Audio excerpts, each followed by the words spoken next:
This Deep Space Nine Season 6 episode did one Star Trek trope better than any other series. The romance between Lieutenant Commanders Worf Michael Dorn and Yajia Dax Terry Farrell is probably the most unexpectedly charming storyline in Star Trek Deep Space Nine.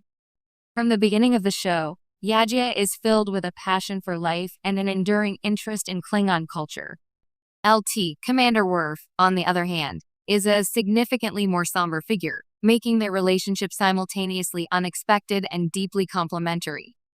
Especially after then-Lieutenant Worf's failed romances in Star Trek The Next Generation, the genuine love he found in DS9 was a welcome change. But DS9's Lieutenant Commander lovebirds are far from the only romances in Star Trek.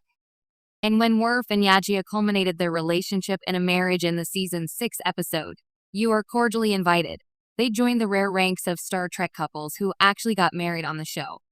From Prof. Keiko Ishikawa Rosalind Chow and Chief Miles O'Brien Colmini in TNG to President Trina Tara Rosling and Ambassador Saru Doug Jones in Star Trek Discovery, weddings have a special place in Star Trek history. Worf and Dax on DS9 had Star Trek's best wedding episode. LT Commanders Worf and Yajia Dax have the best wedding episode of Star Trek, and it's not even close.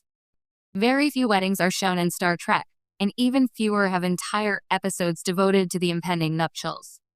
Indeed, only DS9's You Are Cordially Invited and TNG's Data's Day are explicitly centered around a wedding.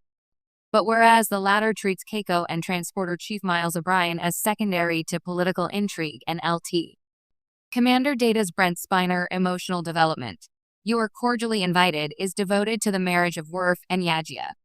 The episode even has a great A-B story of Yajia winning over her soon-to-be mother-in-law while Worf starves his friends during the Klingon equivalent of a bachelor party. The episode perfectly transitions DS9 from Dominion control of the station back to the Federation. After the darkness of the war, the brightness of Worf and Jadzia's wedding is a breath of fresh air. The episode even has a great A-B story of Yajia winning over her soon-to-be mother-in-law while Worf starves his friends during the Klingon equivalent of a bachelor party.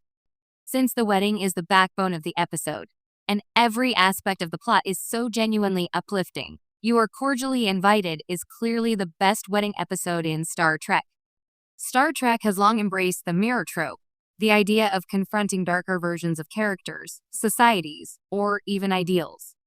But while the mirror universe itself is a recurring device, Star Trek Deep Space Nine Season 6 took a different approach in the episode Far Beyond the Stars, using the classic alternate reality trope not through sci-fi technobabble, but through a deeply human, painfully relevant lens.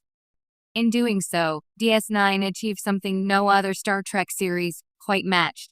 It turned the trope into a searing examination of identity, race, and hope. Far Beyond the Stars sees Captain Benjamin Sisko transported into the body of Benny Russell, a black science fiction writer in 1950s New York, struggling to publish a story about a space station called Deep Space Nine, a place where people of all species and backgrounds live and work together. The catch: his editor won't publish it because the captain in the story is black.